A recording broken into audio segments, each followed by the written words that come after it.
গত 16 তারিখ Xiaomi ভারতের বাজারে লঞ্চ করলো Redmi Note 8 Pro। খুবই আকর্ষণীয় স্পেসিফিকেশন এবং আকর্ষণীয় প্রাইস পয়েন্টে।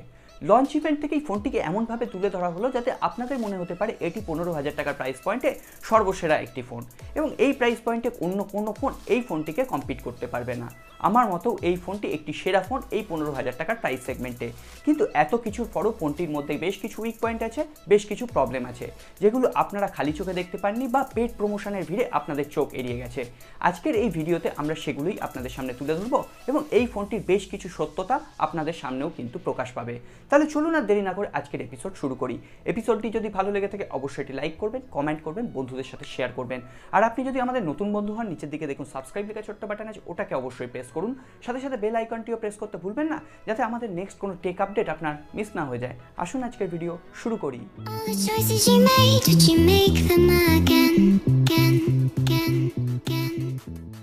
আমরা এই ফোনটি প্রত্যেকটি ফিচার্স, প্রত্যেকটি স্টেপ নিয়ে কথা বলবো, দেখে নেব কোথায় কি ঘাটতি আছে। তার আগে বলে দিই, আমাদের চ্যানেলে একটি ছোট্ট গিভঅ্যাওয়ে চলছে। আপনি যদি এখনও গিভঅ্যাওয়েতে পার্টিসিপেট না করে থাকেন, আই বাটন এবং ডেসক্রিপশন বক্সে গিভঅ্যাওয়ে লিঙ্ক আছে, অবশ্যই গিয়ে পার্টিসিপেট করুন। প্রথম আমরা কথা বলবো এই ফোনটির ডিসপ্লে এবং বিল্ড কোয়ালিটি নিয়ে। এখানে আপনাকে দেওয়া হচ্ছে 6.53 inch full HD plus full view display, যেখানে একটি ড্রপ নট স্ক্রিন আপনাকে প্রোভাইড করা হচ্ছে। অবশ্যই একটি ভালো কথা, কিন্তু মনে রাখবেন এখানে এলসিডি প্যানেল ইউজ করা হচ্ছে, এখানে কোনো সুপার অ্যামোলেড প্যানেল আপনাকে দেওয়া হয়নি, যেটা এই প্রাইস রেঞ্জে অন্য অনেক ফোনেই কিন্তু আপনি দেখতে পাবেন। কিন্তু এটাও সাথে সাথে বলছি, Xiaomiর ডিসপ্লে কোয়ালিটি খুবই ভালো। সুপার অ্যামোলেড প্যানেলের মতো ডিসপ্লে কোয়ালিটি না পেলেও এখানে আপনার কোনো রকম অসুবিধা হবে না। এছাড়াও সুপার অ্যামোলেড প্যানেল হলে এখানে ইন ডিসপ্লে ফিঙ্গারপ্রিন্ট সেন্সর আপনি পেতেন এবং ব্যাটারি কনজাম্পশন লেভেলটাও কিন্তু একটু কম হতো, যেটা এলসিডি প্যানেলের ক্ষেত্রে একটু বেশি হয়, এবং সেই কথাগুলোই আমরা পরে আসছি। এরপরে আমরা কথা বলবো এই ফোনটির ডিজাইন এবং বিল্ড কোয়ালিটি নিয়ে। ফোনটির ব্যাক প্যানেলে গ্লাস বডি ডিজাইন প্রোভাইড করা হয়েছে। সামনে এবং পেছনের দিকে দুদিকেই থাকছে কর্নিং গরিলা গ্লাস 5 প্রোটেকশন, অবশ্যই একটি প্রশংসা করার মতো ব্যাপার। আর Xiaomi কিন্তু বরাবরই দেখে এসেছি আমরা অন্যান্য কোম্পানিগুলোর থেকে একটু বিল্ড কোয়ালিটির দিকে বেশি নজর দেয়, সেক্ষেত্রে এই ফোনটিও কিন্তু অনর্থ হয়নি। ফোনটিকে ফ্ল্যাশ প্রুফ ডিজাইন করা হয়েছে, যার ফলে অল্প স্বল্প জল লাগলেও ফোনটি কিন্তু প্রোটেক্ট থাকবে। তবে আমরা অবশ্যই রেকমেন্ড করব এই ধরনের আপনারা করবেন না, আপনাদের ওয়ারেন্টিতে সমস্যা হতে পারে। সুতরাং এই সেকশনে Xiaomi কিন্তু যথেষ্ট ভালোভাবেই পাস করে গেছে। এরপরে আপনারা অনেকে বলবেন ডিসপ্লে অ্যামোলেড ডিসপ্লে নেই, ইন ডিসপ্লে ফিঙ্গারপ্রিন্ট স্ক্যানার নেই, তবে এটা কিন্তু আমার মতে একদমই পার্সোনাল প্রেফারেন্স। এরপর আমরা কথা বলবো এই ফোনটির পারফরমেন্স নিয়ে। ফোনটিতে প্রথমবারের জন্য দেওয়া হয়েছে মিডিয়াটেকের হিলিও G90T প্রসেসর, এবং এটির সাথে সাথে Xiaomi কিন্তু প্রথম তাদের নোট সিরিজের কোনো ফোনে এই মিডিয়াটেকের প্রসেসর ইউজ করছে। তো এটি কিন্তু মূলত গেমিং প্রসেসর, যেটির ক্ষেত্রে পারফরমেন্সে আপনার কোনো রকম অসুবিধা হবে না। পাবজি বা অ্যাসফল্টের মতো গেম আপনি হাই গ্রাফিক্স সেটিংসে খেলতে পারবেন, কোথাও কোনো ল্যাগ আপনি দেখতে পাবেন না।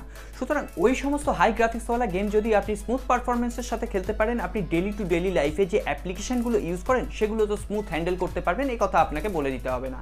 কিন্তু কথাও অবশ্যই স্বীকার করতে হয়, মিডিয়াটেক তার পুরনো যে ব্যর্থতা, পুরনো যে দোষগুলো, সেগুলো কিন্তু এখনও কাটিয়ে উঠতে পারেনি। কারণ আমরা বরাবরই দেখে এসেছি মিডিয়াটেকের প্রসেসর কিন্তু একটু ওভারহিট হয়, সেটা 5-6 হাজার টাকার প্রসেসরই বলুন বা 15,000 টাকার প্রসেসরই বলুন। আর মিডিয়াটেকের কিন্তু এই হিলিও G90T প্রসেসরটি সব থেকে ভালো প্রসেসর এবং সব থেকে পাওয়ারফুল প্রসেসর, গেমিং প্রসেসর। তো সেক্ষেত্রে এই প্রসেসরেও কিন্তু একটু ওভারহিট হয়। কোনো সময় দেখা যাচ্ছে পাবজি বা অ্যাসফল্টের মতো গেম খেললে এই প্রসেসরটি 45 থেকে 48 ডিগ্রি সেন্টিগ্রেড পর্যন্ত কিন্তু হিট হচ্ছে, সেটা কিন্তু কখনোই স্বাভাবিক নয়। এবং এক প্রকার বাধ্য হয়েই কিন্তু Xiaomi তাদের কুলিং লিকুইড সিস্টেমটাকে এর ভেতরে ইমপ্লিমেন্ট করেছে, যেটা আমরা পোকো F1-এ দেখে এসেছিলাম। আর এইটা যদি এখানে না করা হতো তাহলে কিন্তু এর যে হিটিং তাপমাত্রা, সেটা কিন্তু 50 ডিগ্রি সেলসিয়াস পর্যন্ত ছাড়িয়ে যেতে পারতো। আর আপনি কখনোই চাইবেন না আপনি কিছুটা ফোন ইউজ করার পর, কিছুটা গেম খেলার পর আপনার ফোনটি আবার ঠান্ডা করার জন্য ফেলে রাখতে হোক। তো সেটা কিন্তু অবশ্যই আপনি মাথায় রাখবেন। এরপর আমরা কথা বলবো এই ফোনটির ব্যাটারি সেকশন নিয়ে। ফোনটিতে ব্যাটারি দেওয়া হয়েছে 4500 mAh ব্যাটারি, এছাড়াও 18 ওয়াটের ফাস্ট চার্জার, এবং বক্সের ভেতরেই কিন্তু আপনি এবার 18 ওয়াটের ফাস্ট চার্জার পেয়ে যাবেন। অবশ্যই একটি বিগ থামস আপ Xiaomiর জন্য, কারণ এই প্রথমবার তারা কোনো ফাস্ট চার্জার প্রোভাইড করলো ইন দ্য বক্স। এটা কিন্তু অবশ্যই চালিয়ে যাওয়া উচিত পরবর্তী যে Xiaomiর ফোনগুলো আসবে তার জন্য। এখানে আপনি সমস্ত ধরনের সেন্সর অ্যাভেলেবেল পেয়ে যাবেন, যেহেতু অ্যামোলেড স্ক্রিন নেই সেহেতু আপনি ইন ডিসপ্লে ফিঙ্গারপ্রিন্ট সেন্সর পাবেন না, এখানে ফিজিক্যাল ফিঙ্গারপ্রিন্ট সেন্সর পাবেন ব্যাক প্যানেলে। তো সেটাও কিন্তু একটি ভালো কথা, এবং এই ইন ডিসপ্লে ফিঙ্গারপ্রিন্ট সেন্সরের তুলনায় যে ফিজিক্যাল ফিঙ্গারপ্রিন্ট সেন্সর, সেটা কিন্তু অনেক ফাস্ট কাজ করে। আমি কিন্তু পার্সোনালি ফিজিক্যাল ফিঙ্গারপ্রিন্ট সেন্সরকে অনেক প্রেফার করি। আপনাদের কি মত অবশ্যই কমেন্ট বক্সে লিখে জানাবেন। এছাড়াও থাকছে ফাস্ট ফেস আনলকের সুবিধা। এর সাথে সাথে আরেকটি জিনিস Xiaomiকে অবশ্যই প্রশংসা করতে হয়, তারা চায়না ভ্যারিয়েন্টে হাইব্রিড সিম স্লট প্রোভাইড করেছিল, কিন্তু এখানে তারা দিল ট্রিপল কার্ড স্লট, অবশ্যই একটি প্রশংসার ব্যাপার। কিন্তু চায়না ভ্যারিয়েন্টে ছিল NFC সাপোর্ট, ইন্ডিয়ান ইউনিটে তারা NFC সাপোর্ট কিন্তু দিল না। সেক্ষেত্রে বলবো এখন কিন্তু NFC দেওয়াটাও একটা ম্যাগনেটারি বিষয় হয়ে গেছে, কারণ অনেক জায়গায় কিন্তু এনএফসির সাহায্যে পেমেন্ট এখন সিস্টেম চালু হতে চলেছে। তো সেক্ষেত্রে এই প্রাইস রেঞ্জে যদি কোনোভাবে এনএফসিটা তারা প্রোভাইড করতো অবশ্যই ভালো হতো। এবং এর সাথে সাথে আরেকটি জিনিসে আমার একটু খারাপ লেগেছে, সেটা আপনাদের নাও লাগতে পারে। আমরা যেহেতু ভেবেছিলাম যে MIUI 11 16 তারিখেই লঞ্চ করছে, Redmi Note 8 Proতেই আমরা MIUI 11টা দেখতে পাবো। কিন্তু সেক্ষেত্রে আমরা আগে দেখলাম কি Redmi Note 7 এর সিরিজগুলোতে আগে আসবে, Redmi Note 8 Proতে কিন্তু অনেকটাই পরে আসছে। তো এটাও কিন্তু একটি বিগ ডিসঅ্যাপয়েন্টেড আমার জন্য।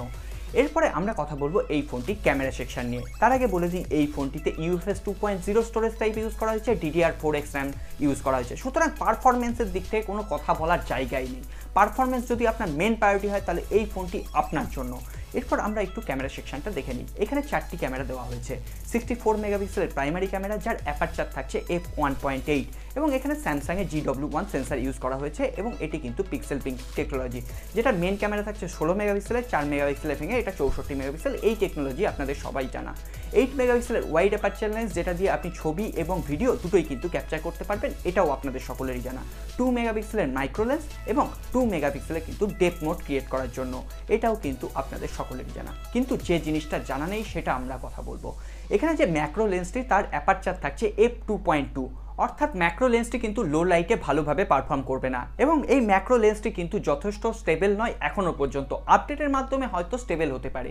এরপরে যে 2 মেগাপিক্সেলের ডেপথ মোড ক্রিয়েট করার জন্য প্রোভাইড করছে, সেটাও আমার মতে যথেষ্ট নয়, কারণ অন্তত 5 মেগাপিক্সেলের ডেপথ মোড ক্রিয়েট করার জন্য কিন্তু প্রোভাইড করা উচিতই ছিল। এছাড়াও এখানে আরেকটি ব্যাপারে হাইলাইট করা হয়েছে 25x জুম। সেক্ষেত্রে বলে রাখি, এখানে 25x এটা কিন্তু ডিজিটাল জুম। আপনি যদি কোনো 64 মেগাপিক্সেলের ক্যামেরা দিয়ে ছবি তোলেন, সেক্ষেত্রে আপনার ছবির যে ইমেজ কোয়ালিটি আসবে, যে শার্পনেস আসবে, সেটা কিন্তু বেটার হবে। এবং সেই ছবিটাকেই যখন আপনি একটু জুম করে কেটে নিয়ে ক্রপ করে ওটাকে দেখাবেন, আপনার ছবির ইমেজ কোয়ালিটি কিন্তু একটু ভালোই থাকবে, ভিডিও কোয়ালিটি বলুন, ইমেজ কোয়ালিটি বলুন। এবং সেটাই কিন্তু এখানে ব্যবহার করে 25x জুমের এই যে ব্যাপারটি হাইলাইট করেছে শাওমি, এটা কিন্তু অবশ্যই একটি গিমিক, সেটা কিন্তু আপনারা মাথায় রাখবেন। এটা কিন্তু 25x অপটিক্যাল জুম নয়। অপটিক্যাল জুম কাকে বলে, হাইব্রিড জুম কাকে বলে, ডিজিটাল জুম কাকে বলে, এটা নিয়ে আমি একটি ডেডিকেটেড ভিডিও বানিয়েছি। আপনি যদি মিস করে গিয়ে থাকেন অবশ্যই একবার দেখে নেবেন। এটা নিয়ে কিন্তু উৎসাহিত হওয়ার মতো কিছু নেই, এটা কিন্তু একটা বিজ্ঞাপনের ঝলক মাত্র। ফোনটিতে আপনি 4K ভিডিও সুবিধা পেয়ে যাবেন, EIS এর সাপোর্ট থাকছে, টাইমলেস বা স্লো মোশনের সাপোর্টও কিন্তু থাকছে, অবশ্যই ভালো কথা।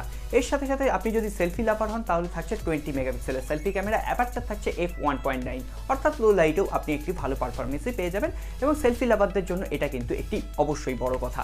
তো এরপরে আমরা কথা বলবো এই ফোনটির কনক্লুশন নিয়ে। কি হতে পারে এই ফোনটি আমাদের কেনা উচিত না কেনা উচিত নয়। তো এখনও বলছি, 15,000 টাকা প্রাইস সেগমেন্টে যদি আপনি কোনো ফোন কিনতে চান 6GB 64GB র্যাম ভ্যারিয়েন্টের সাথে সাথে এই যে ট্রিপল কার্ড স্লট প্রথমবারের জন্য শাওমি কোনো নোট সিরিজে প্রোভাইড করছে, অবশ্যই কিন্তু আমি হলেও এই ফোনটিকেই বেছে নিতাম। তবে এমন নয় যে এই ফোনটিতে কোনো দুর্বলতা নেই, কোনো উইক পয়েন্ট নেই। আমরা ভালো এবং খারাপ দিক সমস্তটা দেখে নিয়ে তারপর কিন্তু কোনো ফোন কেনার জন্য চুজ করব। এবং এই ফোনটি সবথেকে জোরালো কম্পিটিটর হতে চলেছে Realme XT, যেটা কিনতেও আপনি 64 মেগাপিক্সেল ক্যামেরা পাবেন, তবে সেই ফোনটিতে আবার অ্যামোলেড স্ক্রিন পাবেন, ইন ডিসপ্লে ফিঙ্গারপ্রিন্ট স্ক্যানার পাবেন, হয়তো এই ফোনটির থেকে বেশি কিছুই পাবেন। তো সেক্ষেত্রে আমরা এই দুটো ফোনকেও কিন্তু পরের ভিডিওতে কম্পেয়ার করে দেখব। আপনারা কিন্তু চ্যানেলের সাথে অবশ্যই থাকুন, যাতে আপনাদের কোনো ডিসিশন ভুল না হয়ে যায়, কারণ আমরা সবসময় কিন্তু এইভাবেই আনবায়াসড রিভিউ আপনাদের সামনে প্রোভাইড করতে থাকি। তো আজকে আর কথা বাড়াবো না, ভিডিওটি যদি ভালো লেগে থাকে অবশ্যই লাইক করবেন, কমেন্ট করবেন, বন্ধুদের সাথে শেয়ার করবেন, আর পরবর্তী আপডেটগুলো সবার আগে পেতে নিচের দিকে দেখুন সাবস্ক্রাইব লেখা ছোট্ট বাটন আছে, ওটাকে অবশ্যই প্রেস করুন, সাথে সাথে বেল আইকনটিও প্রেস করতে ভুলবেন না, যাতে আমাদের নেক্সট কোনো এপিসোড আপনার মিস না হয়ে যায়। দেখা হবে আগামী পর্বে, খুব ভালো থাকবেন, নমস্কার।